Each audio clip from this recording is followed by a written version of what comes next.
வணக்கம் மாணவர்களே, 8ஆம் வகுப்பு கணிதம் பயிற்சி 4.1. இது என்னன்னா வாழ்வியல் கணிதம் சரியா. 4 இதில் 3வது கணக்கு பார்க்க போகிறோம். 48 என்பது எந்த எண்ணின் 32% ஆகும். முதல் 42 என்பது எந்த எண்ணின் 32%, எந்த எண்ணின் 32%, எக்ஸ்ன்னு வச்சுக்கோங்க. எந்த எண்ணின் 32% போட்டுருங்க. 32% தான் எவ்வளோ கொடுத்துருக்காங்க, 48ன்னு கொடுத்துருக்காங்க. 48 எழுதிடலாமா? சரியா. எந்த எண்ணுங்கிறது எக்ஸுன்னு வச்சுக்கிட்டோம். எக்ஸின் 32% தான் என்னது, 48. இதான் வினால கொடுத்துருக்காங்க. எக்ஸின் 32% தான் 48. இப்போ சதவீதத்தை நம்ம எப்படி எழுதுவோம், 32/100ன்னு எழுதுவோம். 32% 32/100ன்னு எழுதுவோம். இங்கே 48 போட்டுக்கோங்க. சரியா. இப்போ இதை அந்த சைடு கொண்டு போங்க, ஈக்குவல்ட்டுக்கு அந்த பக்கம் கொண்டு போகல. எக்ஸை மட்டும் வச்சுக்கோங்க. 48 இதோட தலையிலேயே எழுதணும். 100/32 எழுதணும். சரியா. இப்போ நம்ம 16வது வாய்ப்பாடு தெரியும். 1 16 16, 2 16 32, 3 16 48. சரியா. இப்போ ஓரன் 2, I 2 10. இந்த ஜீரோவை அப்படியே மேலே போடுங்க. 3ஆல் பெருக்குங்க. 350 எவ்வளவு, எக்ஸ் இஸ் ஈக்குவல் டு 350 எவ்வளவு, 150. எக்ஸோட மதிப்பு 150. சரியா. 150ன் 32% தான் என்னது, 48. 150ன் 32% தான் 48. சரியா. அடுத்து பாருங்கள், 400ன் 30% மதிப்பின் 25% என்ன? 400ன் 30%.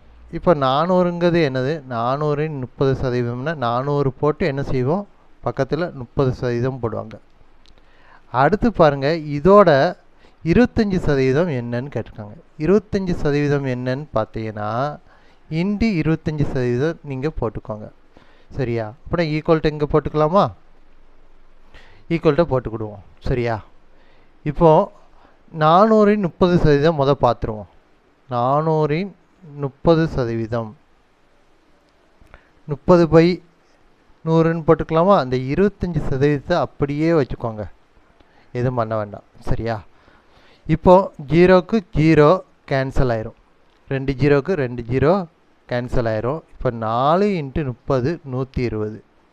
சரியா. இப்போ 120ன் 25% என்னன்னு பார்த்துலாமா. 25% எப்படி எழுதலாம், 25/100ன்னு எழுதலாமா. சரியா. அப்போ 1 0க்கு 1 0 கேன்சல். சரியா. இப்போ ஓரஞ்சு 5, ஈரஞ்சா 10, 5ஆல் வைப்பாடு, இங்கே 5 25. சரியா. இப்போ ஓரன் 2, 6 12, 6 30 வந்துடுமா. அப்போனா 30 தான் கிடைக்கும். ஆன்சர் என்னது, 6 30. இது ஆன்சர். சரியா. அடுத்து பாருங்கள், 5வது கணக்கு. 3 லட்சம் ரூபாய், 3 லட்சம் மதிப்புள்ள ஒரு மகிழுந்தை 2 லட்சத்துக்கு விற்றால் அந்த மகிழுந்தின் விலை குறைப்பு சதவீதத்தை காண்க. விலை குறைப்பு சதவீதம்ங்கிறது இங்கே நட்டம் தான். முதல் நட்டத்தை நம்ம கண்டுபிடிக்கணும். நட்டங்கிறது என்னன்னு பார்த்தீங்கன்னா அடக்க விலை மைனஸ் விற்ற விலை. அடக்க விலை அப்படிங்கிறது 3 லட்சம், 3 போட்டு 5 0 போட்டுக்கோங்க. சரியா. விற்ற விலைங்கிறது 2 லட்சம், 2 போட்டு 5 0 போட்டுக்கிடுவோம். சரியா. இதுலேருந்து இதை கழிச்சா என்ன கிடைக்குன்னு பார்த்தீங்கன்னா 1 லட்சம் கிடைக்கும். சரியா. நட்டங்கிறது எவ்வளவு, 1 லட்சம், 5 0 போட்டுக்கோங்க, 1 போட்டு. இப்போ நட்டத்தோட சதவீதம், விலை குறைப்பு சதவீதம் தான் கேட்டிருக்காங்க, நட்ட சதவீதம் தான். நட்ட சதவீதம்ங்கிறது என்னன்னு பார்த்தீங்கன்னா நட்டம் பை அடக்க விலை இன்டு 100. எப்போதுமே சதவீதம்னா என்ன வந்துடணும், 100 வந்துடணும். சரியா. இன்ட்டு 100 வந்துடணும். இப்போ நட்டங்கிறது எவ்வளோன்னு பார்த்தீங்கன்னா 1 லட்சம். 1 லட்சத்தை எழுதிடலாமா, 5 0 போட்டுக்கோங்க. அடக்க விலை அப்படிங்கிறது என்னன்னு பார்த்தீங்கன்னா 3 லட்சம். அதோட அடக்க விலை 3 லட்சம். 2 லட்சத்தை போட்டக்கூடாது, விற்ற விலையை போட்டக்கூடாது. நம்ம அதோட விலை என்னவோ அதான். சரியா. இப்போ இந்த இன்ட்டு 100 போட்டுடலாமா. இப்போ என்ன செய்யணும், அடிக்கணும். இப்போ 5 சைவருக்கு 5 சைவர் கேன்சல் ஆயிரும். 1/3 தான் இருக்கும். 1/3 இன்ட்டு 100/3 சரியா? இந்த 3 அடிக்கணும்.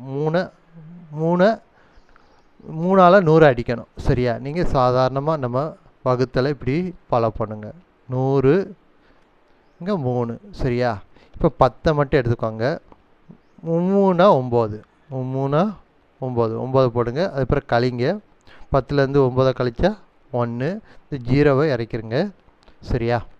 அடுத்து என்ன தான் வரும்? 3 9 3 9 சரியா? மீதம் 1. இப்போ வகுக்க முடியாது, என்ன செய்யலாம்? 0 சேர்த்துக்கலாம், இங்கே புள்ளி வச்சுக்கலாம் சரியா? இப்போயே என்ன தான் வரும்? 3 9 3 போட்டுக்கலாமா?